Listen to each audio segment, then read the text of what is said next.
All right. I've held off the movie reviews for far too long. Like, when was the last time I even made a movie review?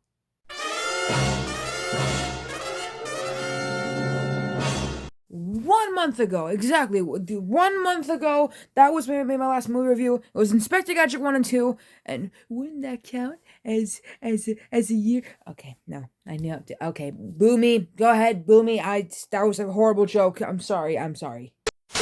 But welcome back to Amy's movie review. We are here and we're talking about the movie that I've wanted to talk about for so goddamn long. Discovering this movie just boosted my love for grunge, I guess even more. I don't know. So, the movie we're talking about today is Singles. Singles was a movie that was made on September 18th, 1992, and was directed by Cameron Crowe, and it made $18.5 million, but the budget was like $19 million. It only has a 79. Listen, my mom always told me never to trust Rotten Tomatoes. Actually, half the internet told me not to trust Rotten Tomatoes, but that's besides the point. So, Singles is a pretty interesting movie. Singles is about the era of grunge in Seattle and how it was everywhere and how everyone was affected by it and how people wanted to make all these sorts of bands. I think our main character is Cliff, who's played by Matt Dillon, but it could also be Janet, who was played by Bridget Fonda, who wants to be an architect. And he's a musician. And also there's Linda, played by Kira Sedgwick, and who's an environmentalist, and Steve, who's a quintessential nice guy who studies traffic patterns.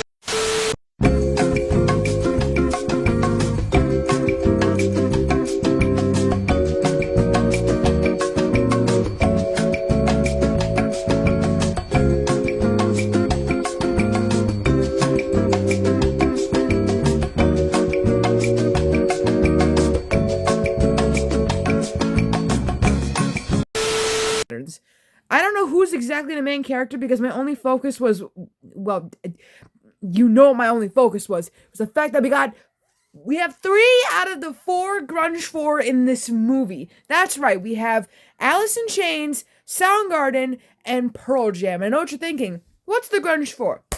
The grunge 4 to me were the 4 main grunge bands of Seattle. Now, there were plenty of grunge bands in Seattle, but the main 4 were Nirvana, Alice in Chains, Pearl Jam, and Soundgarden. Soundgarden. Nirvana. Pearl Jam. Alice in Chains.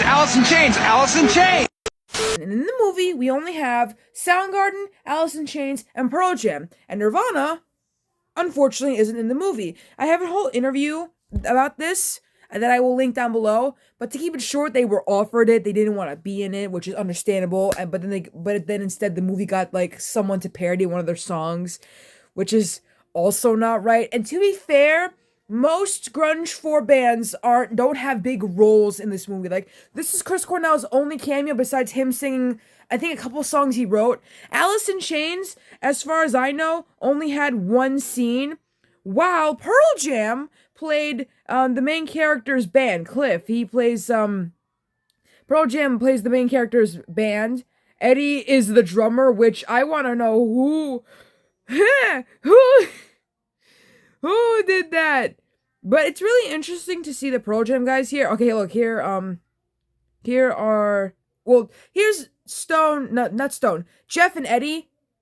I don't know what instrument Jeff plays. I really wish I cared, kinda. I don't. And also, I've never seen this. It's a picture of them with Jimi Hendrix's grave. Okay, I've never seen that before. This movie, honestly, boosted grunge, I would say, like a little bit. I think this movie got people more invested, or started the people only pretending to like grunge because they saw it in the movie or just wear flannel. But, like, this movie is the reason why Chris Cornell wrote some of his songs, like Seasons, which is a good song. I think Eddie wrote a song for this, but I'm not too sure. This movie came out in 1982, so Dirt was out last year, which is 1981. So I don't know what else there'd be, but all in all, it is a pretty good movie. I do like it, and I learned from a friend on Instagram, well, she's not really my friend, but I follow her, that you can technically go to where they filmed Singles, like the apartment where Chris comes out of, which I really wish Chris got a role in this movie, or at least Alice in Chains. I mean, I love Pearl Jam and all, but I wish there were, like, I don't know, There was something, man. There was just something, and I wish they somehow convinced Nirvana to be in this, because then it would be the Grunge 4. But it also would have been cool to see other grunge bands somehow, like... What's a grunge band? Oh, here's me showing the fact that I'm a poser. I don't know any other grunge bands. Oh, frickety frick. I think I already cursed in this video. Alright. I forgot that technically Screaming Trees counts as a grunge band. I thought they were something else. Because when one time I was making a fanfic, and I wanted to put Screaming Trees in the fanfic, and I googled what they were, and I forgot they were grunge, but they were also psychedelic rock. And I'm like, psychedelic rock? But maybe Mudhoney or Stone Temple Pilots, or... Okay, well, not Mother Love Bone, but maybe the Melvins, or L7, definitely not Hole. Maybe Smashing Pumpkins, Silver J. I don't know. Oh, sorry. Anyone, any band could have been in the, could have also been in this movie. Any other band could have been in this movie. It's a grunge movie. I don't own it, unfortunately. I know, so sad. I don't own a grunge movie on DVD. So sad. But I have one nitpick. And it's the guy they picked. Look, you guys know I love Matt Dillon, but... I don't know. I love Matt Dillon, but I don't think he was the right role for this, if you know what I mean. I mean, I know sometimes you shouldn't let a musician act. And, I mean, if we let a musician act, I mean, it'll make them think they're good actors. But they could have picked the musician to be the main character. I don't know. I really don't know. But, you know, we out here making movies. Beach. But that's the whole movie review. I just want to talk about how I felt about singles and how just... It's really interesting to see how back then people... This is how grunge was, basically. This whole explosion of music and how people were expressing themselves and how sometimes they were in pain and sometimes they just didn't know what they were doing with their lives, so they just expressed it through music, and it's so very interesting to me. And I pray to God they don't ever, like, do a remake or reboot of this movie, or maybe they could do a documentary of this movie, because it would be really interesting. I'm not really too sure. I am planning on doing video about biopics about musicians or bands. I learned Aerosmith has one, so it was the final straw for me to realize that I need to make a video about all these musicians / bands getting their own biopics. Like, off the top of my head, Jim Morrison and The Doors. Okay, I know that one sucks, but that was the only example I could think of. There's also... See, I can't really think of anything else. Let me look at my R-Wall for a minute. Motley Crue. Yeah, that's one. Oh my god. I don't want to make that video. For context, I plan on reviewing The Dirt, but I also plan on talking about how they forgot to add things in The Dirt. You know, I have a thing here. They forgot to add certain things, or you know, express more on this, and it leads me to talk about the main thing. I'm gonna show you the thumbnail, but I'm not gonna go too deeply into it. See, that's all I'm gonna say about that. But yeah, I might make this video next. I'm not too sure. I just wanted to do a movie review because it's been so long since I made one, and I have to review other movies. There's still a long list of movies I have to review, and I don't like that I have to review all these movies.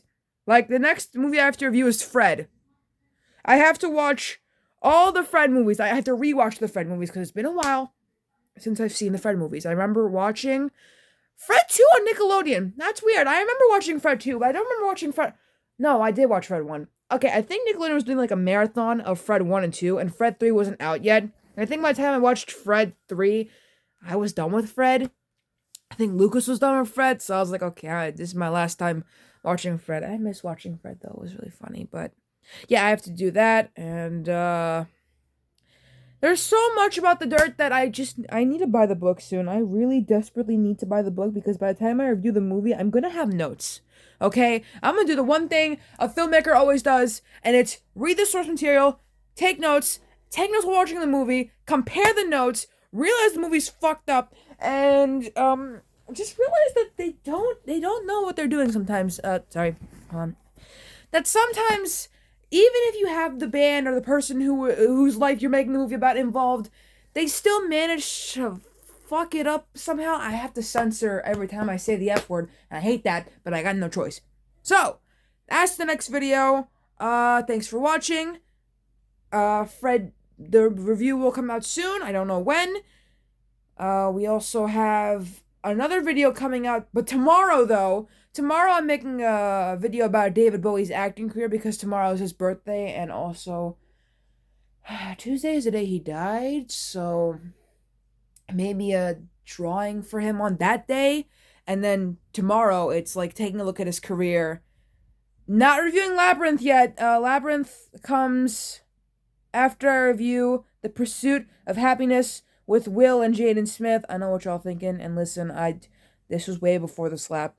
I have 3 Will Smith movies on here, but they're not together because I didn't want to do it together. Hancock, After Earth, and The Pursuit of Happiness. Yeah, I liked that movie, Hancock. And After Earth, I have different opinions on that now. I did originally like it, but I don't know what went wrong. And the Beetle movie reviews are coming soon.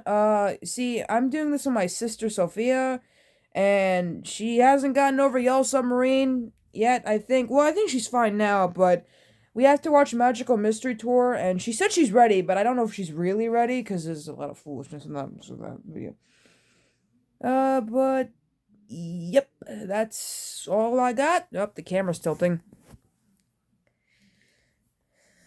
Oh, what else? I marked it on here. Hold on. Nope. No. No. Sorry. I marked on my calendar. Hold on.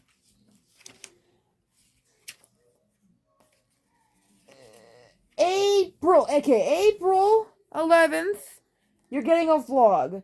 Because that is when I finally get to meet Mickey Dolenz. I know I've been saying if I get this and this and this, I will see Mickey Dolenz somehow. I convinced my mom, but she wouldn't let me get a VIP ticket, so...